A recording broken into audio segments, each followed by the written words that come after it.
Every production is my worst experience. Go! Heather!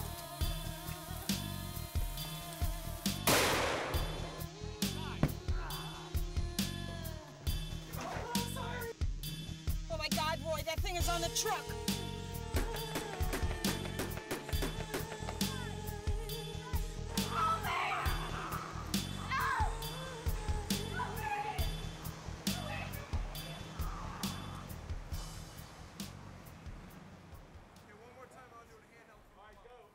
Well, I was thinking of ideas, you know, because right now genre pictures are big, horror movies are big, and I was told by a bunch of distributors that they, you know, they're looking for monster movies. They're tired of these psychological thrillers like people killing people, serial killers, multiple personality disorders. They want monsters, and they want something more than just vampires or zombies or werewolves. It would either have to be a new kind of monster, or vampires versus werewolves, like what's big now, everybody versus everybody nowadays.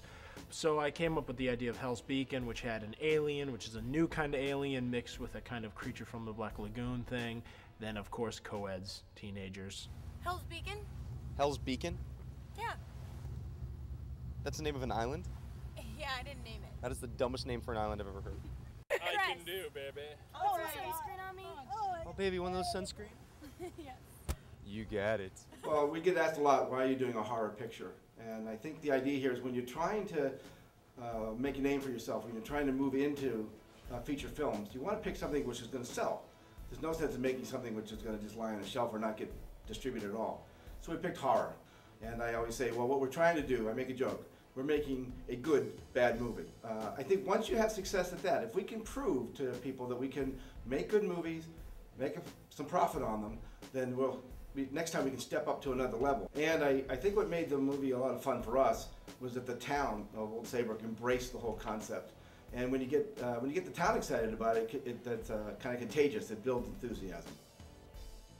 I've made a lot of films in a lot of towns, and I have never had the kind of support from a town like I have had from Old Saybrook. Old Saybrook was awesome, and we had the fire department, the police department.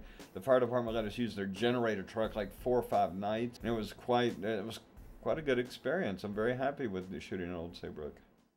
Well, the Main Street scene is the final scene of the movie in which the characters pull around the corner and they see the entire street filled with bodies, and they realize that their survival horror incident on this island wasn't isolated to them, but to the entire world was being invaded by these alien creatures that overtake us and kill us and eat us and all that kind of good stuff.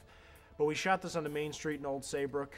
I expected literally 25 to 50 people. I didn't expect a lot of people, but we got a lot of news coverage, and over 300 people showed up for the scene, and we could only use about 175 of them, I believe, or 160. The scene was actually very good. It's the boom shot, the final shot in the end of the movie, is one of the most powerful shots in the entire film.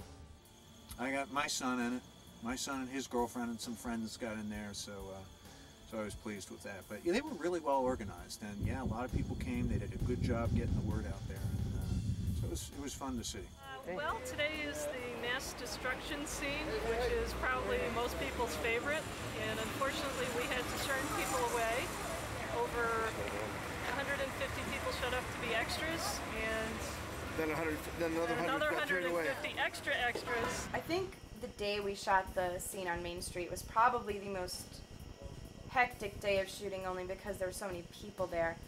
And it was really a surreal experience because I didn't think that our cute little movie was going to get so much tension. And it's supposed to be the big finale ending where the camera trains up behind the car where the two only survivors from Hell's Beacon from the island get back to the mainland. And the camera cranes 18 foot into the air over just a whole bunch of corpses, and it's supposed to look like total chaos.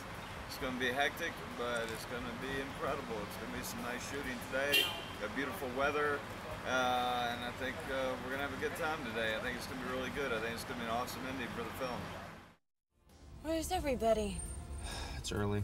It's not even 6:30 yet. Could really use some coffee right now. Holy God, it's an invasion.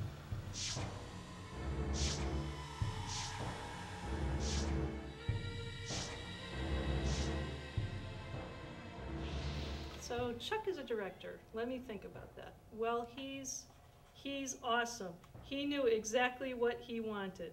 He knew what props he wanted, and he was very clear on the direction that this was going to take. Actually, Chuck really is awesome.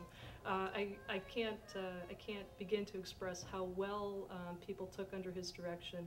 And after a while, it was as if, you know, that he didn't have to tell them. They knew exactly what to do without that direction.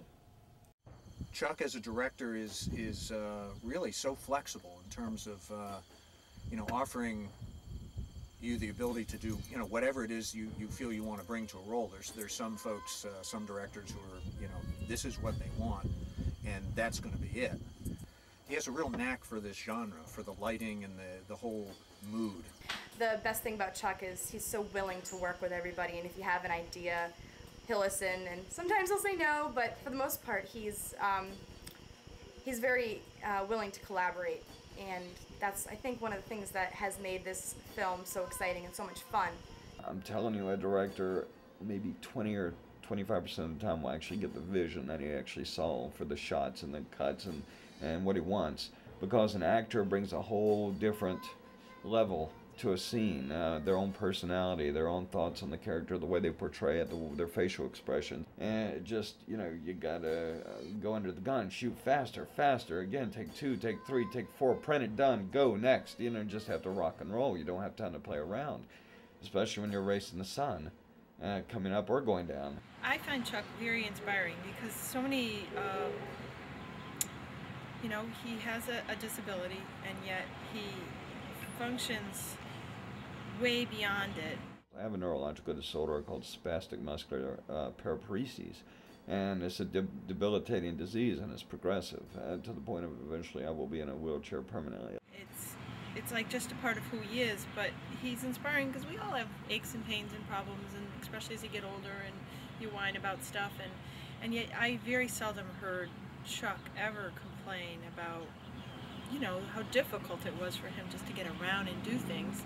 And Andrew, we're kind of glued at the hip shooting these films, and it's been that way for this film and Root of All Evil, and it's been a lot of fun.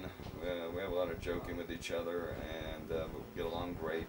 Everybody does pick on me because I always say that I hate movies and I hate working on movies and I hate video production, but after you've been doing it for a while, it kind of gets to you like any other job, like being a plumber or being a mechanic. I've been forced to deal with the business aspects of filmmaking, such as selling films, marketing films.